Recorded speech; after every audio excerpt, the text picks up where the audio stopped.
કેમ છો વિદ્યાર્થી મિત્રો? તમે બધા જ મજામાં હશો. હું પાર્થ પંડ્યા સ્વાગત કરું છું તમારું આપણી ચેનલ ધ કોમર્સ જંકશનમાં. વિદ્યાર્થી મિત્રો, લક્ષ્ય બેચ 2025-26 ની શરૂઆત થઈ ગઈ છે અને એકાઉન્ટ ચેપ્ટર 1 નો આ ત્રીજો વિડિયો છે, જેની અંદર આપણે દાખલાની શરૂઆત કરવાના છીએ. એકદમ સિમ્પલ કોન્સેપ્ટ છે પહેલા ચેપ્ટરના 3 માર્ક્સના દાખલાનો, એટલે કે ઉપાડ પર વ્યાજ. આગળના બંને વિડીયોમાં આપણે બેઝિક થિયરી સમજ્યા કે ભાગીદારી ચેપ્ટરમાં જે થિયરી નોલેજ માટે તેમજ પરીક્ષા માટે ઇમ્પોર્ટન્ટ છે, બધી થિયરીની માહિતી આપણે મેળવી લીધી છે. વિદ્યાર્થી મિત્રો, વિડીયોમાં ડિટેલમાં એક દાખલાની ચર્ચા કરીશું. ચોપડી સિવાયના અન્ય દાખલા પણ આપણે અહીંયા શીખવાના છે. એટલે હું તમને ગેરંટી આપું છું કે વિડીયો જોયા પછી તમને કોઈ પણ પ્રકારનો ડાઉટ આ કોન્સેપ્ટમાં રહેશે નહીં. વિડીયો બાદ તમને હોમવર્ક પણ મળવાનું છે. હોમવર્ક માટે તમારે ડાઉનલોડ કરવાની છે ધ કોમર્સ જંકશન એપ્લિકેશન. એની અંદર લક્ષ્ય બેચ 25-26 માં તમે જોડાઈ જશો. ત્યાં ડેલી તમને જે દાખલા અહીંયા કરાવવામાં આવશે એનું હોમવર્ક પણ મળશે. સાથે સાથે આપણી વોટ્સએપ ચેનલ એટલે કે ધ કોમર્સ જંકશન, એમાં પણ તમે જોઈન થઈ શકો છો. ત્યાં પણ તમને કોમર્સને લગતી અપડેટ્સ અને ઇમ્પોર્ટન્ટ દાખલાનું હોમવર્ક જે એપ્લિકેશનમાં મળશે એ જ તમને વોટ્સએપ પર પણ મળશે. પણ વિડીયોઝ જોવા માટે, બધા લેક્ચર જોવા માટે તમારે એપ્લિકેશન ડાઉનલોડ કરવી પડશે અને કોર્સ જોઈન કરવો પડશે. તો વિદ્યાર્થી મિત્રો, ગુજરાતની મોસ્ટ એફોર્ડેબલ બેચ એટલે કે લક્ષ્ય બેચ 25-26 હું તમારી માટે લઈને આવી ગયો છું. એની ચર્ચા આપણે આગળ કરીશું. તો ચાલો ફટાફટ શરૂ કરી દઈએ આજના વિડીયોની. મોસ્ટ ઇમ્પોર્ટન્ટ અને એકદમ સરળ કોન્સેપ્ટ છે. તમને ખુદને આ ભણ્યા પછી શરમ આવશે કે સર ધોરણ 12 માં અમે આવી ગયા અને આટલું ઈઝી અમારે ભણવાનું છે. આવું તો કઈ હોતું હશે? તો હા, આપણને શર્મા આવે એવો કોન્સેપ્ટ બોલો 3 માર્ક્સની અંદર આવે છે, એટલે કે ઉપાડ પર વ્યાજની ગણતરી કઈ રીતે કરવી. આગળ જતા પહેલા સિમ્પલ લોજિક એ સમજી લઈએ. આમ તો તમને બધાને ખ્યાલ જ હશે કે ઉપાડ એટલે શું. તો વિદ્યાર્થી મિત્રો, કોઈ એક ભાગીદાર છે જે બિઝનેસમાંથી, ધંધામાંથી પોતાના અંગત વપરાશ માટે, કેવા વપરાશ માટે? અંગત વપરાશ માટે ફોર એક્ઝામ્પલ 20,000 રૂપિયાનો ઉપાડ કરે છે. એટલે કે બિઝનેસના ગલ્લામાંથી કાં તો બિઝનેસના અકાઉન્ટમાંથી પોતાના પર્સનલ પર્પઝ માટે રૂપિયા 20,000 પોતાના ઘરે લઈ જાય છે. તો અંગત વપરાશ માટે કોઈ પણ ભાગીદાર ધંધામાંથી રૂપિયા લઈ જાય એને આપણે ઉપાડ તરીકે ઓળખીએ છીએ. હવે અહીંયા ભાગીદારે ઉપાડ કર્યો છે એટલે ભાગીદારે ધંધાને ઉપાડ પર વ્યાજ આપવું પડે. એક સિમ્પલ લોજિક છે. જેમ આપણે લાસ્ટ વિડીયોમાં ડિટેલમાં સમજ્યા એ રીતે મૂડી પર વ્યાજ ભાગીદાર માટે આવક છે, પણ ઉપાડ પર વ્યાજ ભાગીદારે પેઢીને આપવું પડે છે. એટલા માટે ભાગીદાર માટે ઉપાડ પર વ્યાજ ખર્ચો છે અને પેઢી માટે એટલે કે ધંધા માટે ઉપાડ પર વ્યાજ આવક છે. આ સિમ્પલ બેઝિક કોન્સેપ્ટ દાખલા ગણતા પહેલા આપણને ખ્યાલ હોવો જોઈએ. તો ભાગીદારે કરેલા ઉપાડ ઉપર વ્યાજની ગણતરી કઈ રીતે કરવી, કયા સૂત્રનો ઉપયોગ કરવો, એની ચર્ચા અને એના દાખલાની, બહુ બધા દાખલાની પ્રેક્ટિસ આપણે આજના વિડીયોમાં કરવાના છીએ. એટલે વિડીયોને એન્ડ સુધી જોતા રહેજો. અને હજી પણ જો તમે ચેનલ પર નવા છો તો હમણાં જ નીચે આપેલું સબસ્ક્રાઇબ બટન ક્લિક કરો.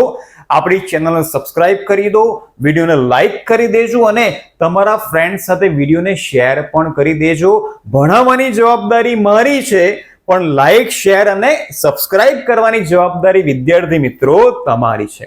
તો ચાલો ફટાફટ આગળ વધીએ. અને સૂત્રની ચર્ચા કરીએ. તમે ઓલરેડી વિદ્યાર્થી મિત્રો આગળના ધોરણમાં ક્યાંક ને ક્યાંક તમે વ્યાજની ગણતરી કરી હશે. બે પ્રકારના વ્યાજ તમે શીખ્યા હશો.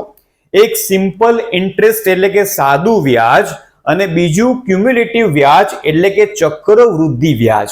એમાંથી આપણે માત્ર સિમ્પલ ઇન્ટરેસ્ટ એટલે સાદા વ્યાજ શોધવાનું જે સૂત્ર હતું સાદું વ્યાજ એનો ઉપયોગ આપણે અહીંયા કરીશું. તો સૌથી પહેલા સૂત્રની ચર્ચા કરી લઈએ અને કઈ કઈ વસ્તુનું ધ્યાન તમારે રાખવાનું છે એ પણ હું તમને સમજાવતો જઈશ.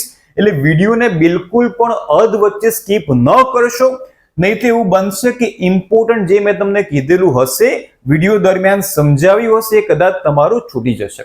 તો ઉપાડ પર વ્યાજ જેને ઇંગ્લિશમાં કહેવામાં આવે છે ઇન્ટરેસ્ટ ઓન ડ્રોઈંગ્સ. તો ઉપાડ પર વ્યાજ I is equal to any formula છે PRT છેદમાં 100 એટલે કે 100. વિદ્યાર્થી મિત્રો PRT ની જગ્યાએ તમે PRN નો ઉપયોગ પણ કરી શકો છો. બંનેનો મતલબ સેમ જ છે. હવે આ કોન્સેપ્ટની અંદર આ સૂત્રની અંદર P શું છે, R શું છે અને T શું છે એ પણ આપણે સમજી લઈએ. તો P બરાબર પ્રિન્સિપલ અમાઉન્ટ થાય. જ્યારે ઉપાડ ઉપર વ્યાજ ગણતો હોય તો પ્રિન્સિપલ અમાઉન્ટ P નો મતલબ થાય ઉપાડ. જો લોન પર વ્યાજ શોધતો હોવ તો પ્રિન્સિપલ અમાઉન્ટ થાય લોનની રકમ. અહીંયા આપણે ઉપાડ પર વ્યાજ શોધી રહ્યા છીએ એટલે P બરાબર થશે અહીંયા ઉપાડ.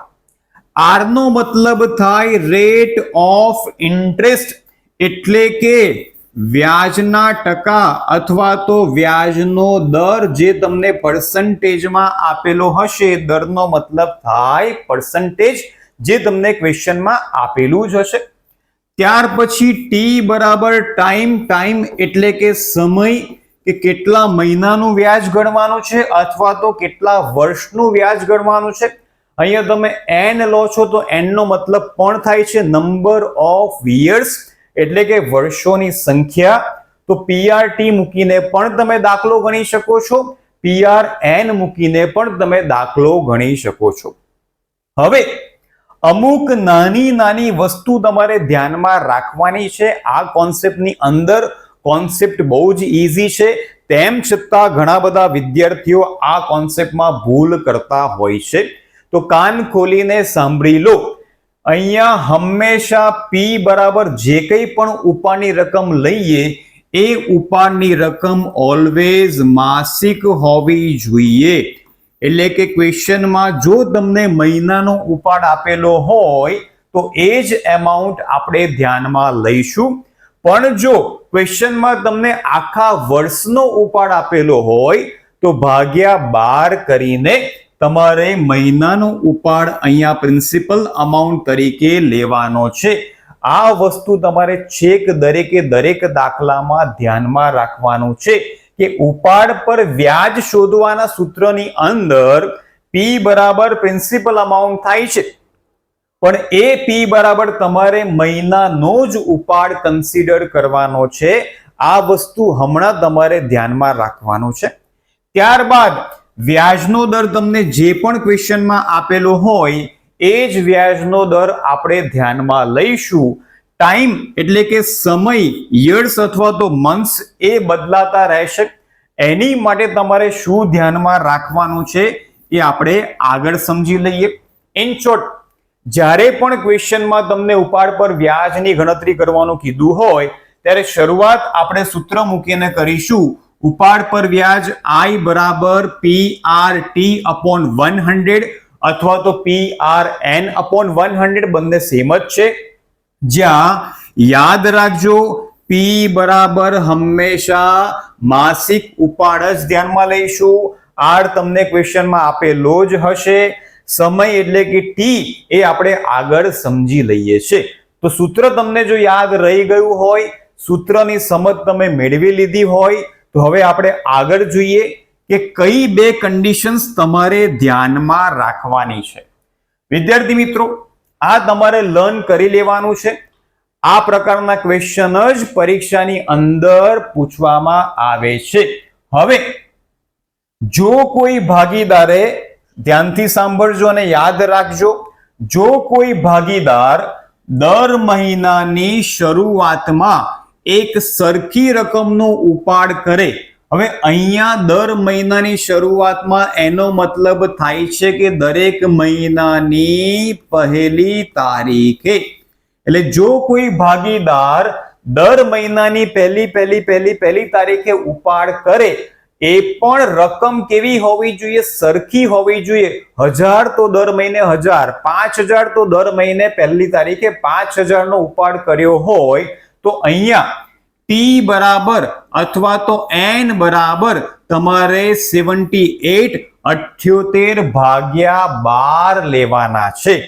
78 મંથ્સનું વ્યાજ આપણે અહીંયા કેલ્ક્યુલેટ કરીશું.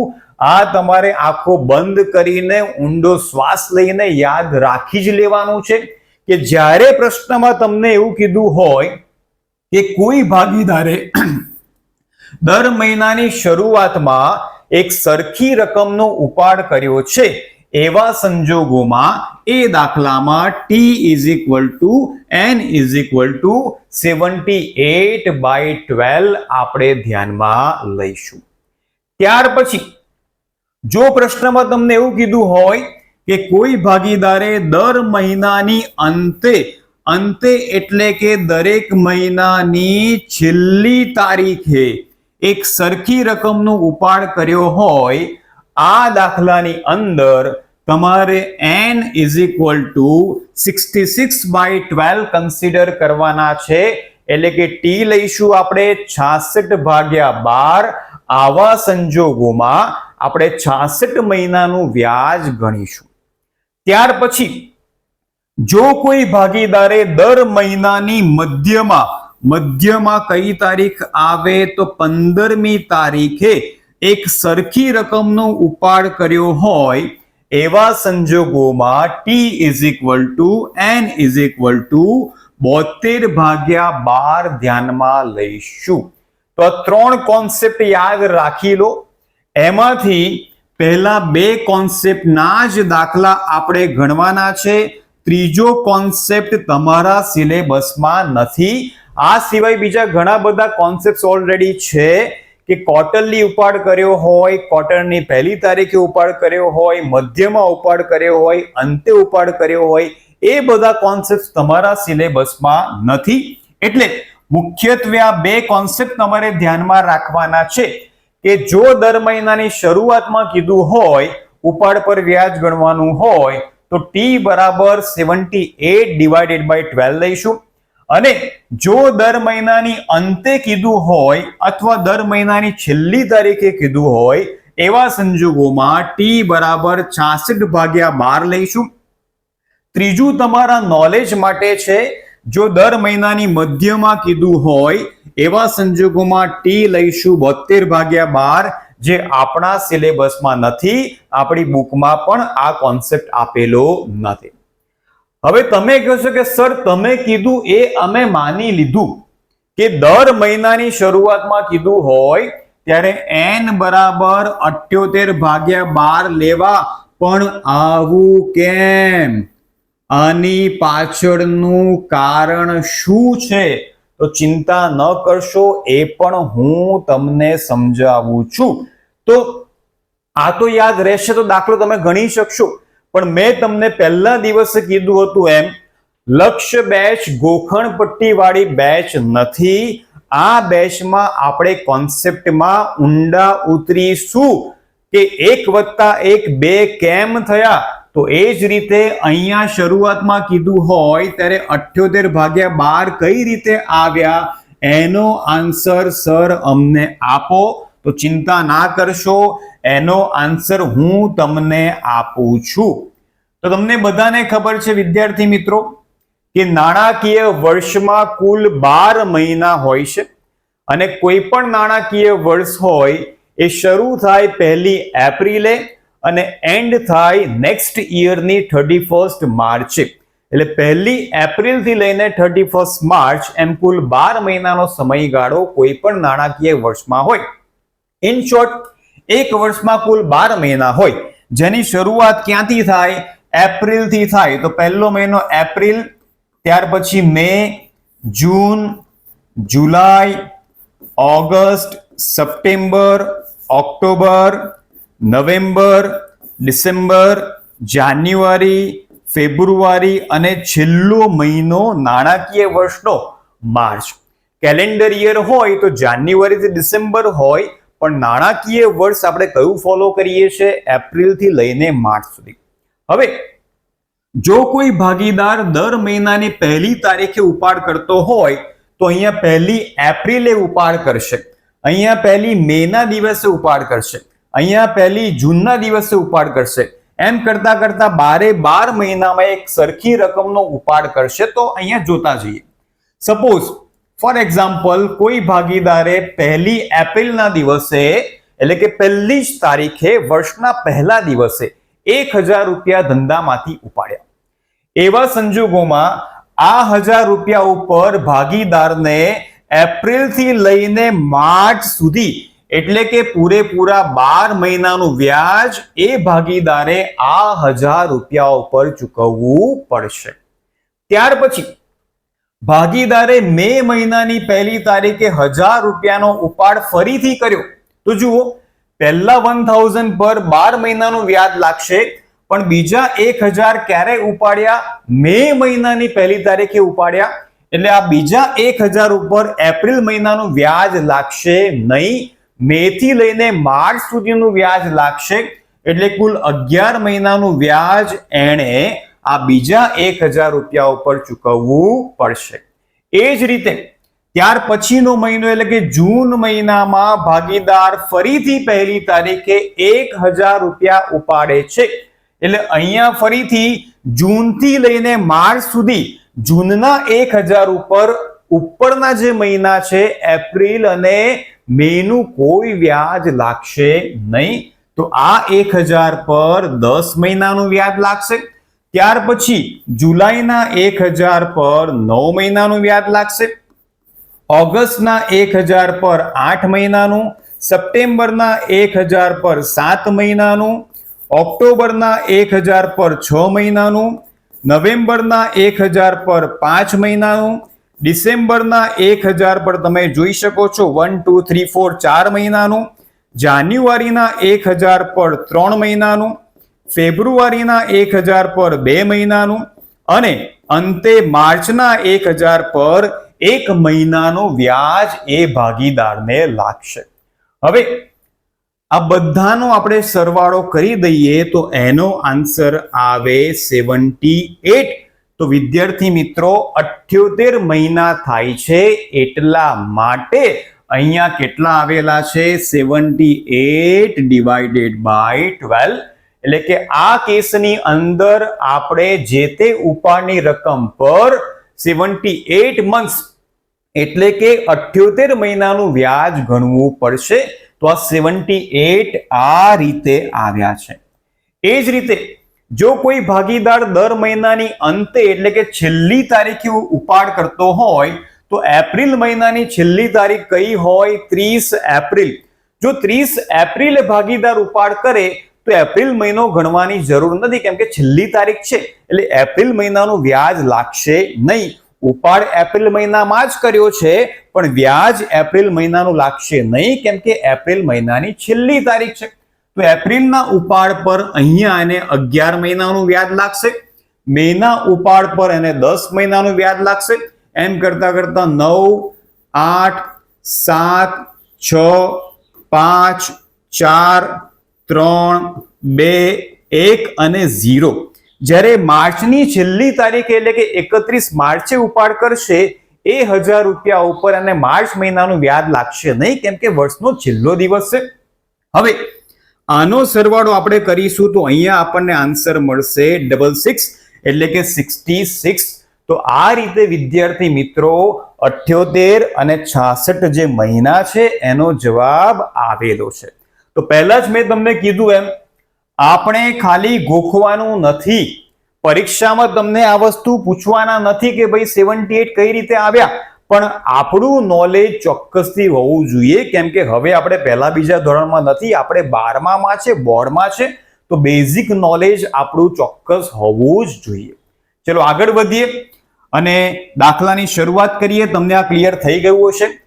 ફોર્મ્યુલા છે PRT અથવા PRN/100, જ્યાં P બરાબર માસિક ઉપાડ જ ધ્યાનમાં લેવાનો છે, કેમ કે ભાગ્યા 12 ઓલરેડી આપણે અહીંયા કરીએ છીએ.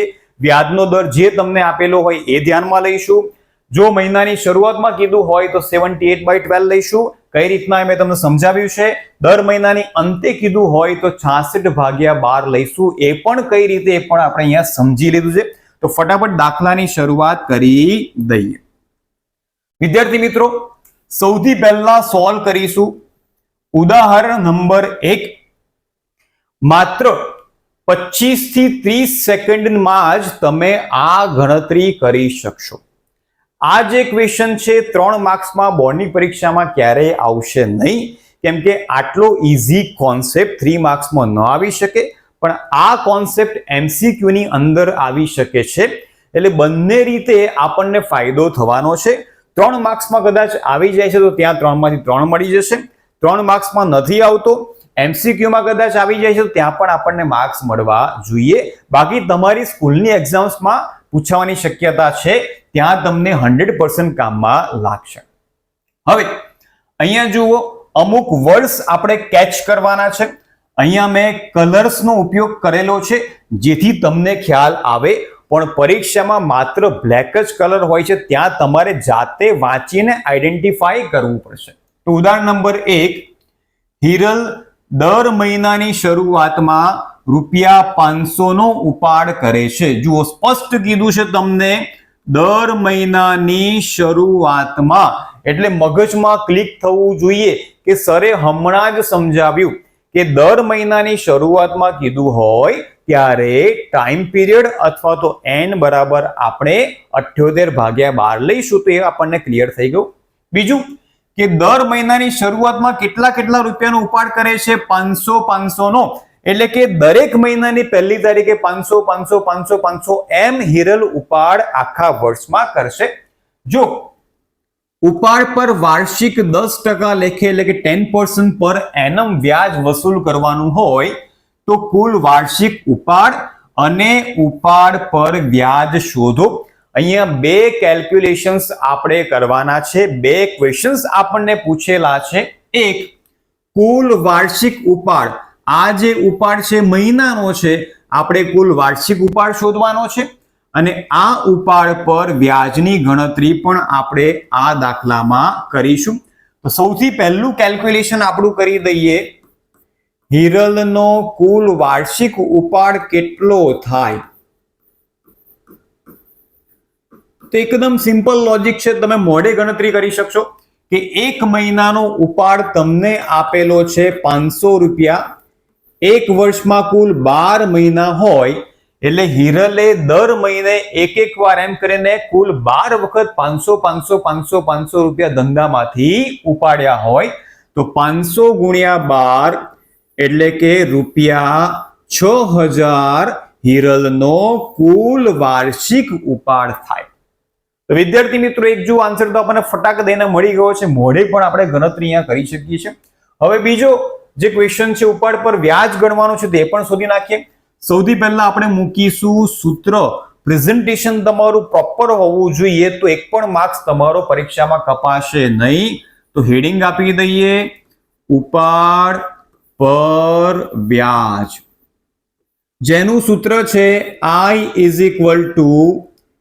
PRT, અથવા તમે PRN પણ લખી શકો છો. મેં તમને કીધું M/100. અહીંયા બાજુમાં ઓલવેઝ લખી દેવાનું, જેથી તમારી કોઈ ભૂલ ન પડે. તો P એટલે કે પ્રિન્સિપલ અમાઉન્ટ, જ્યાં આપણે માત્ર મહિનાનો ઉપાડ જ ધ્યાનમાં લેવાનો છે. આ ખાસ યાદ રાખજો, આગળના દાખલામાં ભૂલ ન પડે એટલા માટે. P = મંથલી ડ્રોઈંગ્સ, એટલે કે માસિક ઉપાડ જે તમને પ્રશ્નમાં આપેલો છે, અને એ છે ₹500. ત્યાર પછી R એટલે વ્યાજનો દર, જે તમને 10% આપેલો છે, એટલે કે 10/100 લઈશું. આ જે 100 તમને આપેલા છે રેટના જ આપેલા છે, એટલે ડબલ વખત 100 તમારે મૂકવાના નથી. ટી અથવા તો એન ઇઝ ઇક્વલ ટુ, જ્યારે પણ દર મહિનાની શરૂઆતમાં શબ્દ હોય ત્યારે ટાઈમ પીરિયડ અથવા તો નંબર ઓફ યર્સ આપણે લઈશું 78/12. હવે ત્રણેય અમાઉન્ટનો ગુણાકાર કરી દઈએ, બીકોઝ P ગુણ્યા R ગુણ્યા T છે, ઇઝ ઇક્વલ ટુ 500 ગુણ્યા 10/100 ગુણ્યા 78/12. અહીંયા નીચે કઈ નથી, એનો મતલબ શું હોય? 1 હોય.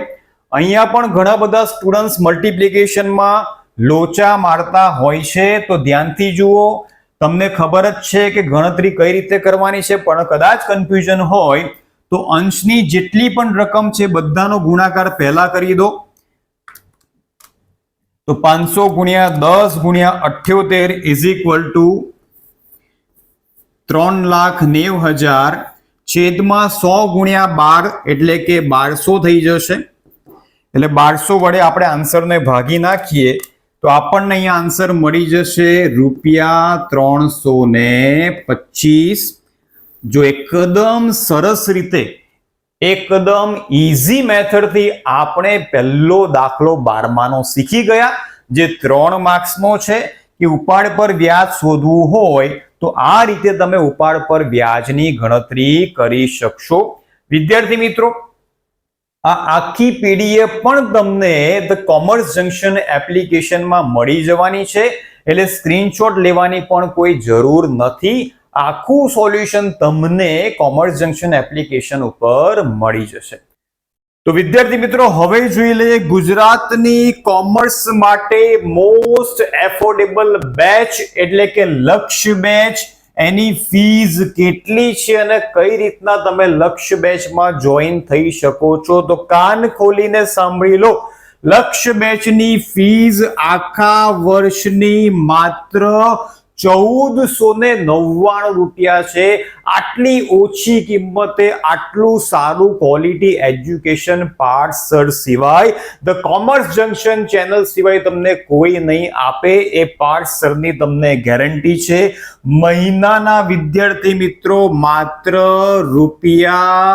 ₹125 તમે કોમર્સના મુખ્ય 2 વિષયો આખું વર્ષ મારી સાથે બોર્ડની પરીક્ષા પતે ત્યાં સુધીનું બધું જ કવર માત્ર આટલી જ કિંમતમાં થઈ જશે. તો સૌથી ઓછામાં ઓછી ફીઝ છે, મોસ્ટ એફોર્ડેબલ બેચ છે.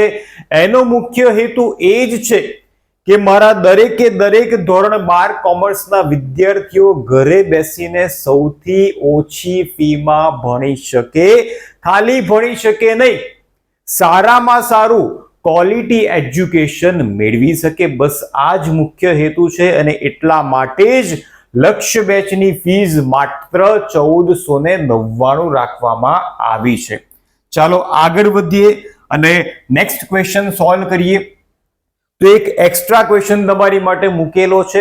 પહેલા જ તમને કીધું કે પ્રેક્ટિસ સૌથી વધારે આપણે કરીશું, એટલે દરેકે દરેક કોન્સેપ્ટના માત્ર 1-2 નહીં, ખાલી ચોપડીના દાખલા નહીં, ચોપડી સિવાયના મેં જાતે બનાવેલા તમારી માટેના દાખલા પણ આપણે સોલ્વ કરવાના છે. બીકોઝ તમે સાંભળ્યું હશે કે પ્રેક્ટિસ મેક્સ મેન પરફેક્ટ. જેટલી વધારે પ્રેક્ટિસ કરશો એટલા વધારે માર્ક્સ મળશે. તો ક્વેશ્ચનમાં કીધું છે કે જેઠાલાલ પેઢીમાંથી દર મહિનાને અંતે ₹600 નો ઉપાડ કરે છે. સ્પષ્ટ તમને કીધું છે દર મહિનાની અંતે ₹600 નો ઉપાડ કરે છે. જો ઉપાડ પર વાર્ષિક 6% લેખે વ્યાજ વસૂલ કરવાનું હોય તો ઉપાડ પર વ્યાજ શોધો. એટલે કે ઉપાડ પર વ્યાજની ગણતરી આપણે અહીંયા કરવાની છે. તો સૌથી પહેલા તમને બધાને ખબર છે કે ઉપાડ ઉપર વ્યાજ શોધવાનું સૂત્ર શું છે, તો I is equal to PR/T/100. હંમેશા યાદ રાખજો કે P બરાબર આપણે માસિક ઉપાડ જ ધ્યાનમાં લેવાનો છે. તો P બરાબર ક્વેશ્ચનમાં તમને મહિનાનો જ ઉપાડ આપેલો છે તો 600 રૂપિયા આપણે લઈ લઈશું. ત્યાર પછી આર એટલે વ્યાજનો દર, જે ક્વેશ્ચનમાં તમને 6% આપેલો છે તો 6/100, અને ટી એટલે ટાઈમ, એ પણ આપણે શીખી ગયા છીએ કે શરૂઆતમાં કીધું હોય તો 78/12 અને અંતે કીધું હોય તો 66/12 આપણે ધ્યાનમાં લઈશું. ત્રણેય એમાઉન્ટનો ગુણાકાર કરી દઈએ તો 600 × 6/100 × 66/12 ભાગાકાર ગુણાકાર કરવામાં ધ્યાન રાખજો. જો એમાં ભૂલ પડશે તો તમારો આન્સર ખોટો થઈ જશે. તો 600 × 6 × 66 એટલે અંશમાં 2,37,600.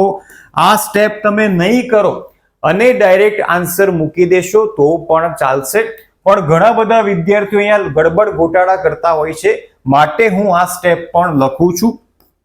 એને આપણે 1200 વડે ભાગી નાખીએ તો ભાગ્યા 1200 કેલ્સીમાં કરીએ તો આન્સર મળે છે આપણને ₹198. તો વિદ્યાર્થી મિત્રો, એકદમ સરળ પદ્ધતિથી એકદમ સરળ દાખલા આપણે ગણ્યા. આગળ જઈએ અને હજુ બીજા વધુ ને વધુ દાખલા ગણતા જઈએ. તો બીજો એક ક્વેશ્ચન તમારી માટે, જેથી આ પાયો તમારો અહીંયા જ પાક્કો થઈ જાય, ફરીથી તમારે આ કોન્સેપ્ટ જોવો જ નહીં પડે એવું હું તમને ભણાવીશ.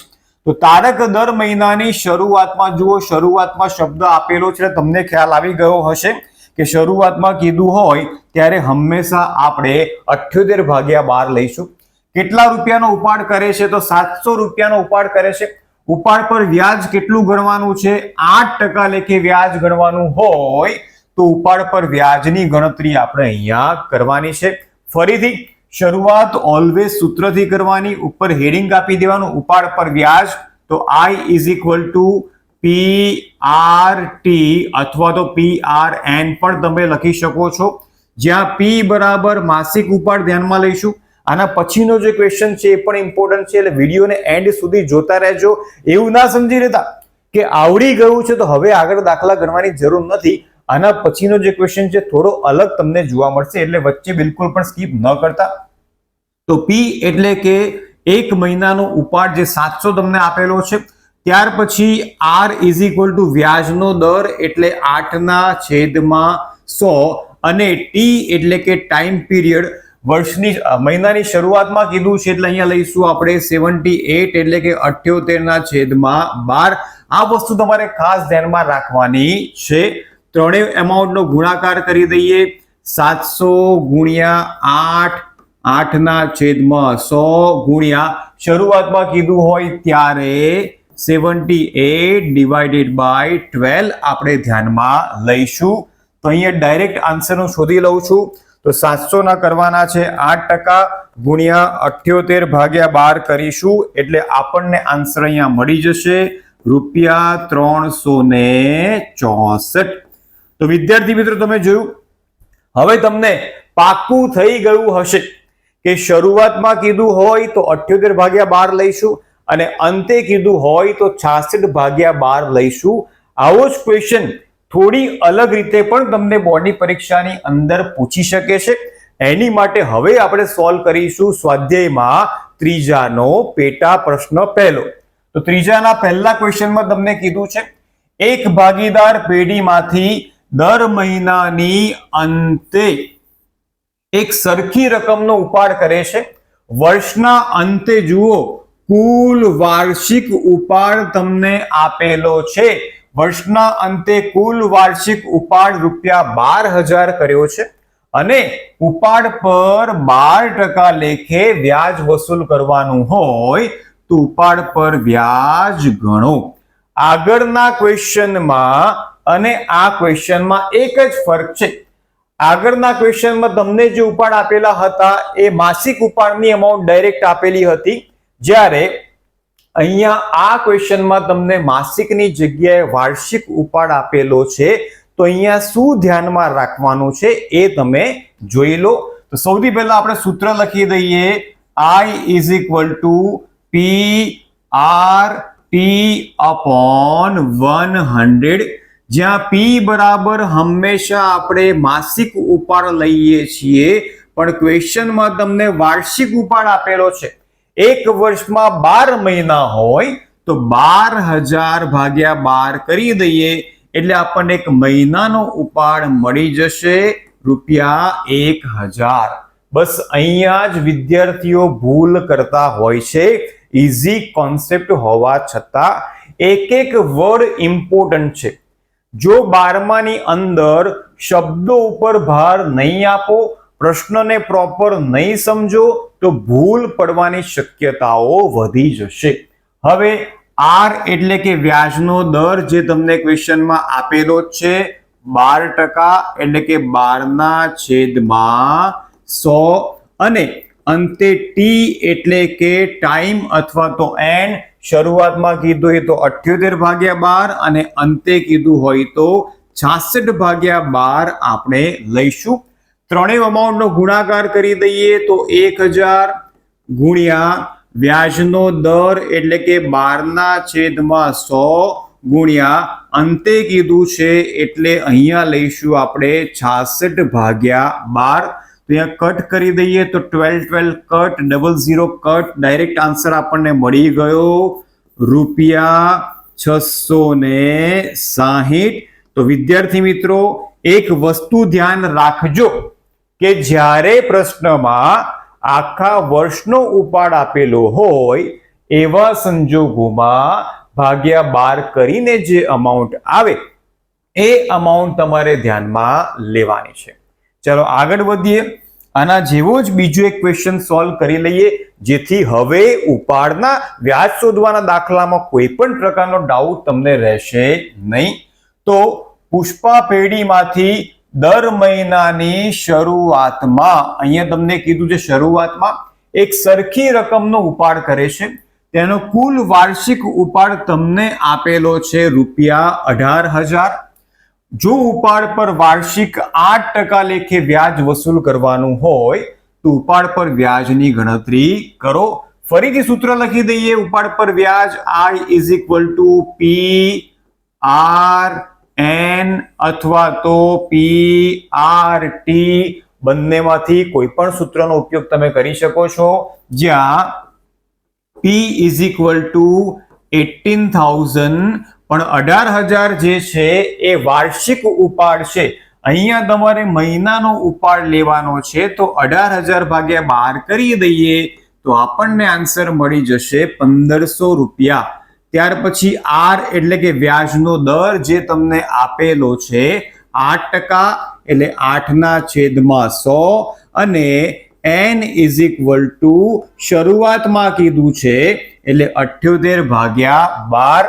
ત્રણેય અમાઉન્ટનો કરી દઈએ ગુણાકાર તો ₹1,500 8/100 ગુણ્યા 78/12. તો અહીંયા ડાયરેક્ટ આન્સર હું શોધી લઉં છું તો 1500 સૌથી પહેલા 8% ગુણ્યા 78/12 કરીએ એટલે આપણને આન્સર મળી જશે ₹780. તો વિદ્યાર્થી મિત્રો તમે જોયું કે લક્ષ્ય બેચની અંદર સૌથી સરળ રીતે અને એના કરતા પણ મહત્વનું છે કે કોન્સેપ્ચ્યુઅલ નોલેજ તમને આપવામાં આવે છે કે આવું બન્યું તો કેમ બન્યું, આ જ વસ્તુ કેમ થઈ એ પણ તમને શીખવા મળશે. તમારા નોલેજ માટે ખાલી માર્ક્સ લાવવા માટે સ્ટડી નથી કરવાની, આપણે ઘેટું નથી બનવાનું, રાઈટ? આપણે જંગલનો રાજા સિંહ બનવાનું છે. માટે ખાલી માર્ક્સ લાવવા માટે નહીં પણ નોલેજ માટે અને બુદ્ધિના વિકાસ માટે જે કોન્સેપ્ટ એકાઉન્ટ્સના ઇમ્પોર્ટન્ટ છે એ દરેક કોન્સેપ્ટ આપણે ડિટેલમાં આ રીતે સમજતા જઈશું. તો હજુ શેની રાહ જુઓ છો? જો હજુ પણ લક્ષ્ય બેચ જોઈન ન કરી હોય તો ફટાફટ જુઓ, ડિસ્ક્રિપ્શનમાં લિંક આપેલી છે. ફટાફટ લક્ષ્ય બેચ જોઈન કરી દો, ફીસ પેમેન્ટ કરી દો, જેથી તમને સારામાં સારા ક્વોલિટી એજ્યુકેશનલ વિડીયોઝ તમને ઘરે બેઠા ધોરણ 12 કોમર્સ માટે મળતા રહેશે. તો અંતે વિડીયો તમને કેવો લાગે કમેન્ટ કરીને મને ચોક્કસથી જણાવજો. ફરીથી મળીશું આપણે નવા વિડીયોમાં, ત્યાં સુધી આવજો.